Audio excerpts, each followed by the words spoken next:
Have you ever been in a stressful situation or even many stressful situations in life? I'm sure that many of us, actually, the majority of us, can recall and think back to how they felt in a particular situation. Do you remember how you responded to that stress? Or were you able to even combat the stress? Did you feel your normal self? Most likely, you'll probably answer no to these questions. So let's go ahead and dive into what most people feel and ways that we can hopefully overcome that stress.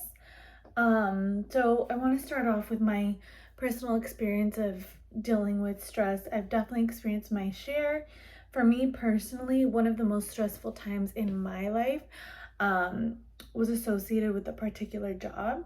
There were so many aspects of this particular job that would actually cause me stress, including being understaffed, overly busy. The majority of people that we would deal with at this particular position were very unhappy.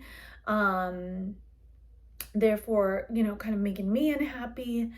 If only I knew then what I know now.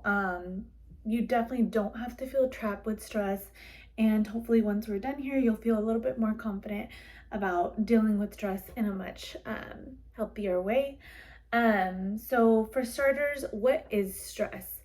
So according to an article from the American Psychological Association, in medicine, the body's response to physical, mental, or emotional pressure.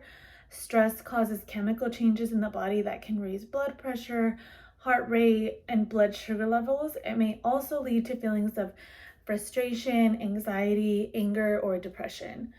Um, a definition that's a little bit more of a layman's term um, was taken from the Oxford Languages Dictionary, which states that stress is a state of mental or emotional strain or tension resulting from adverse or very demanding circumstances.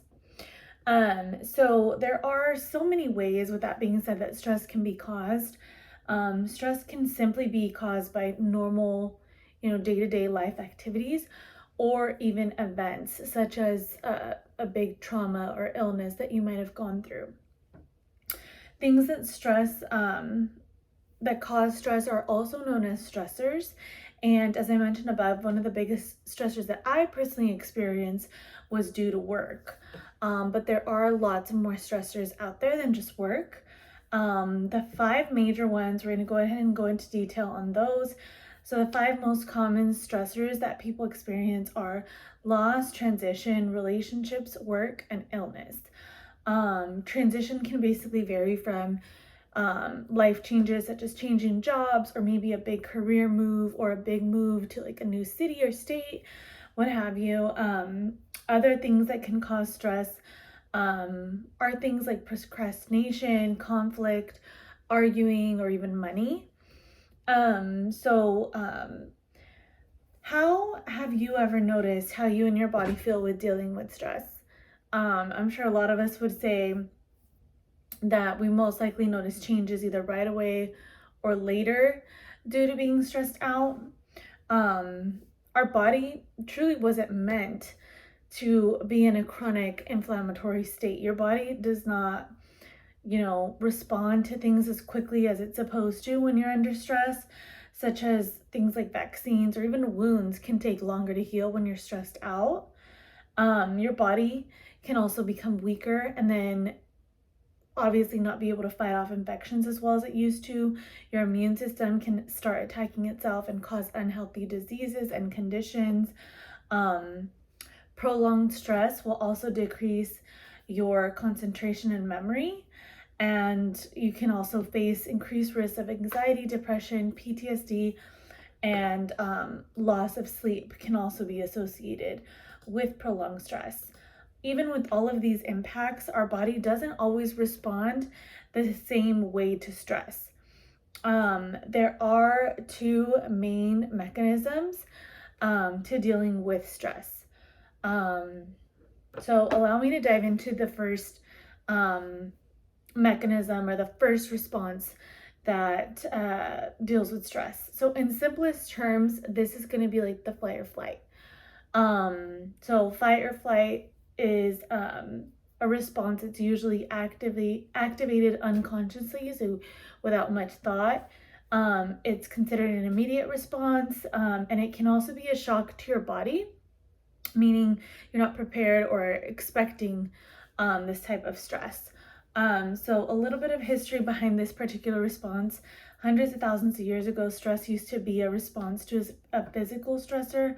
For example, giving birth, prior to there even being modern medicine. So your body would just go through pain without any, resolution, therefore causing you distress. Aside from that, the first response is also similar to dealing with a physical attack, such as being chased by a dog, or even worse, like a lion. So during this response, the body will release hormones called epinephrine and norepinephrine. So when these hormones are released, it'll cause your body to make more glucose. Your adrenaline will also rise, and your pupils can also dilate, and your heart rate accelerates. The second response to stress is definitely different than the first, because this one is considered delayed and more conscious. So there is a hormone released during the second response, which is called cortisol. And things that can cause a secondary response can be things like work and multitasking. So relationships can be another cause. And when I say relationships, I don't mean romantic. They can be like a family member, a friend, a coworker, or one of the more stressful ones, it can be like a caregiver situation, which can cause a lot of stress. So when a secondary response of stress is experienced, your heart rate and blood pressure will elevate, dilating bronchial airways, and then increase fat breakdown. Cortisol is also related to increased inflammation, and basically you'd have more emotions around this situation as well. So stress, obviously, hearing first and second responses, stress can be very unhealthy and dangerous because, like I mentioned, our body was not meant to be or created to be in a chronic inflammatory state.